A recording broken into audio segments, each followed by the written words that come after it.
pelajar Ganding dalam menghadapi tantangan era pasca revolusi industri 4.0. Saya akan memberikan sedikit pandangan apa itu revolusi industri 4.0. Era disruption, yaitu era di mana cara kerja mengalami perubahan dari cara kerja yang sifatnya konvensional menjadi modern dengan adanya pendekatan digital. Nah, istilah revolusi industri 4.0 ini 19. Nah, terkait dengan revolusi industri 4.0 yang sudah berlaku di Indonesia saat ini, justru akan memberikan dampak yang luar biasa terhadap perkembangan dunia, khususnya pada perkembangan dunia pendidikan. Nah, sehubungan dengan hal tersebut, apa sajakah sikap kita dalam menghadapi revolusi industri 4.0 ini? Bagaimanakah cara kita menyikapi pertentangan yang ada dalam revolusi? Sebelumnya saya akan memberikan pengenalan terkait tentang pemateri kita kali ini. Karena ada pepatah mengatakan, tak kenal maka tak sayang. Baik, saya akan membacakan kurikulum VT pemateri. Nama lengkap Firmansyah, tempat tanggal lahir Sumeneb 7 Desember 1999, alamat Gaduh Barat, kontak person 0852 342 82383. Riwayat pendidikan formal MI Zainus Salim, MTS Zainus Salim, SMA Zainus Salim, STKIP BGRI Sumeneb. Riwayat pendidikan non formal Dikasar Pengembangan Intelektual STKIP BGRI Sumeneb, Sekolah Kepemimpinan oleh HMI Cabang Sumeneb, PIWS Wirausaha Muda Sumeneb. Pengalaman organisasi: pengurus HMI Komisariat STKIP sebagai Departemen Bidang KPP tahun 2019, pengurus HMI Komisariat STKIP sebagai Wasekum Bidang KPP tahun 2020. Pengurus HMI Komisariat STKIP sebagai Kabid KPP tahun 2021-2022. Yang terakhir, PRGP Ansor Ganding sebagai Bendahara Umum tahun 2020. Nah, itu tadi sekilas tentang pemateri kita kali ini. Selanjutnya untuk pemaparan pemateri, saya akan berikan waktu 30 menit untuk penyampaiannya. Baik, tepuk tangan dulu dong untuk pemateri kita kali ini.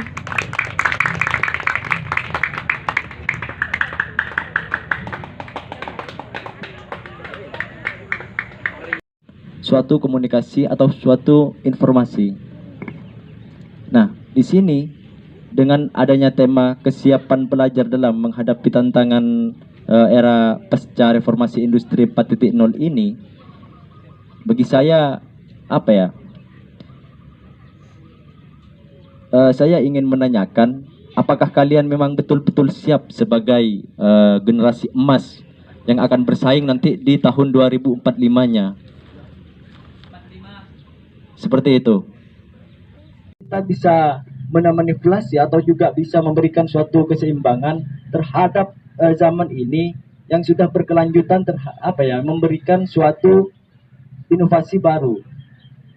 Maka di sini kita sebagai pemuda dituntut untuk berpikir bagaimana cara kita itu mengembangkan zaman ini yang terkait terhadap revolusi industri 4.0 ini, yang berkaitan terhadap digital atau suatu informasi dan komunikasi. Bagaimana cara kita untuk menghadapi hal-hal yang seperti itu? Entah itu lagi nanti kalau misalkan dari teman-teman dihadapkan dengan persaingan global mengenai secara pemikirannya kita diberikan terhadap suatu robot gitu kan. Nah, atau enggak secara jaringan, bagaimana cara kita untuk mempermainkan suatu internet dari sisi negatifnya ataupun juga dari sisi positifnya. Nah, maka dari sana nanti dari teman-teman semuanya itu bisa masuk. Bagaimana cara masuknya? Yaitu melalui pikiran kita. Kita harus bisa berpikir secara strategis, harus berpikir juga dengan inovasi-inovasi yang baru. Nailatul Mufarahah, saya OSIS dari MA Al-Anwar. Pertanyaan saya gini Kak, bagaimana pandangan Kakak terhadap perkembangan dunia saat ini? Apakah hal itu sangat membantu dalam dunia pendidikan atau bahkan malah sebaliknya? Perkenalkan, nama saya Bismillah, delegasi MTN Zainul Salim. Pertanyaan saya adalah bagaimana caranya sistem pendidikan kita mampu menghadapi revolusi 4.0 dan menyongsong Indonesia Emas 2045. Terima kasih. Perubahan yang menjadikan kita itu apa ya, kayak abstrak. Dalam tujuannya kita mau kemana itu. Ya soalnya kenapa? Salah satu kita tidak bisa mengasah pola pikir kita. Seperti apa yang saya jelaskan tadi. Kita tidak bisa mengasah pola pikir kita. Entah pikirannya kita mau dibawa kemana, atau malah condong terhadap kita tetap diam dalam situasi dan kondisi yang terdahulu seperti itu.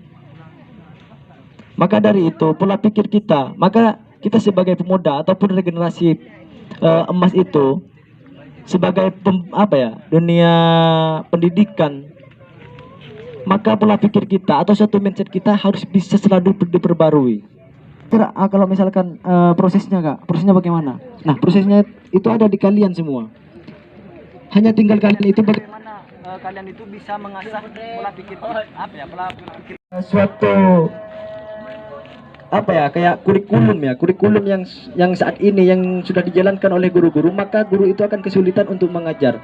Salah satunya kalau di dunia pendidikan itu guru menyiapkan kurikulum, entah itu mau masuk kelas atau mau mengajar kemanapun, pasti kurikulum itu selalu ada. Nah, itu adalah sebagian data bagaimana untuk menyukseskan pembelajaran itu ketika sudah sampai di dalam kelas seperti itu, atau secara jalannya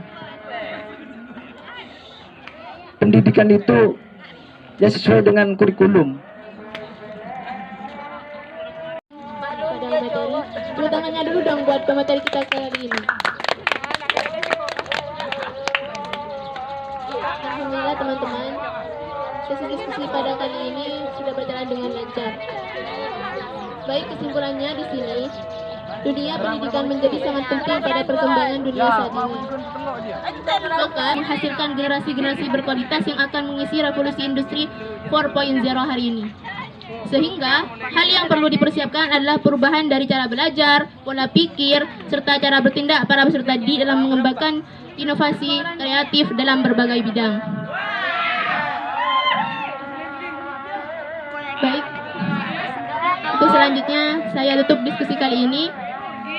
Semoga apa yang disampaikan pemateri kita kali ini bermanfaat dan bisa menambah wawasan kita ke depannya. Terus semangat dan jangan takut untuk berproses. Akhirnya dari saya mohon maaf apabila ada kekurangan. Wabillahi taufiq wal hidayah, waridha wal inayah. Assalamualaikum warahmatullahi taala wabarakatuh. Yang terongko, sial lagi. Oh, taka. Ada iya, Bang. Kayaknya kok ini ngakang gitu. Ini usah YouTube, Kak.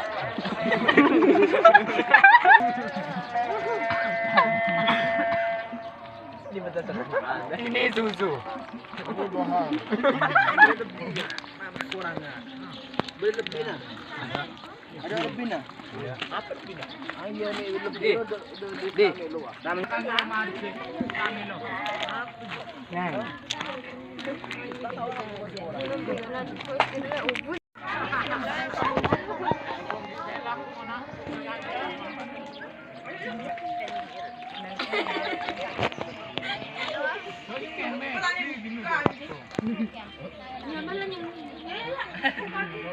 Manja.